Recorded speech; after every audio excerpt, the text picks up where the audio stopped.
I'd like to introduce Eric Hecker. He's a Raytheon contractor based for about a year at the South Pole. He was involved in a neutrino light array. He has an enormous amount of information, but in the interest of time, we'll be brief. Thank you, Mr. Hecker.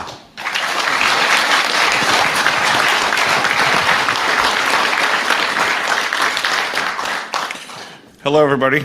Ladies, gentlemen, members of the press. I'm very happy that you're giving me this attention and this information attention because it needs to get out to the world. I will start, since we have to be brief. I have already given all pertinent information and supporting documentation to the Senate Intelligence Committee and ARROW. They informed me that all of my information will be recorded for public record and shared with Congress. It is that important. In 2010, I was selected to go down to the South Pole Station in Antarctica for an entire year by Raytheon Polar Services as an employee of a third-party contractor for the National Science Foundation. I function in a dual-role capacity as a tradesman and a firefighter. My responsibilities required me to be more informed than most of my crew and offered me complete access to the facilities. What I learned from this unique experience needs to be shared with the entire world. The technology at the South Pole Station certainly can do what it is presented as its primary purposes, and unfortunately, much more. The IceCube Neutrino detector is presented as a passive listening device for the purposes of the science as presented. But I'm going to skip right through the chase, folks. I have provided documentation that proves that the 5,160, what they call DOMs, that are embedded in the ice can actually transmit at 2,047 volts each. That gives us a long list of things to consider. It is effectively a multifaceted directed energy weapons platform that I will list rapidly a few things that it can do. Vehicle detection. We're learning that these off-world craft, on-world craft, ours or other nations, are also emitting neutrinos. So this makes the South Pole Station effectively an air traffic control station for this new level of equipment that nobody's discussing. In addition to the ability to detect neutrinos and the exotic vehicles, I have provided documentation that shows that this is also a system for faster than light communications.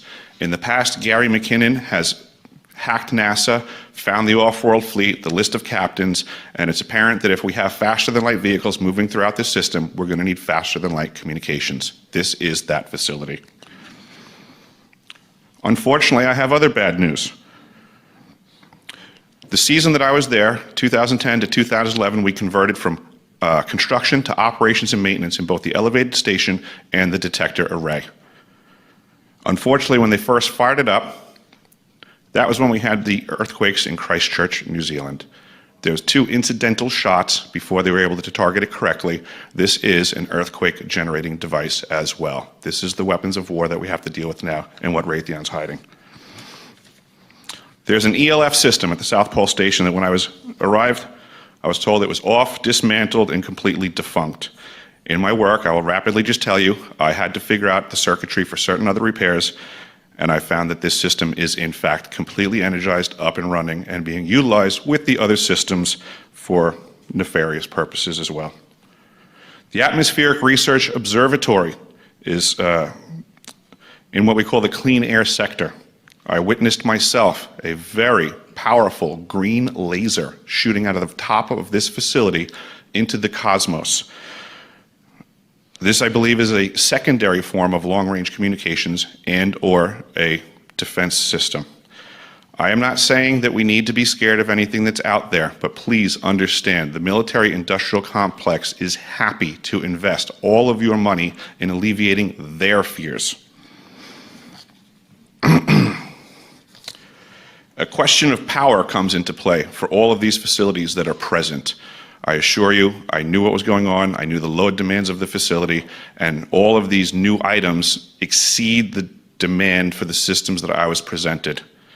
I am doing due diligence and research. I believe there is either a secondary power supply there that is either nuclear, that was there prior to the start of the Antarctic Treaty, which prohibits such things, and or that there is some sort of exotic power supply system there that just is not in the verbiage of the treaty, so it negates the responsibility to the parties involved.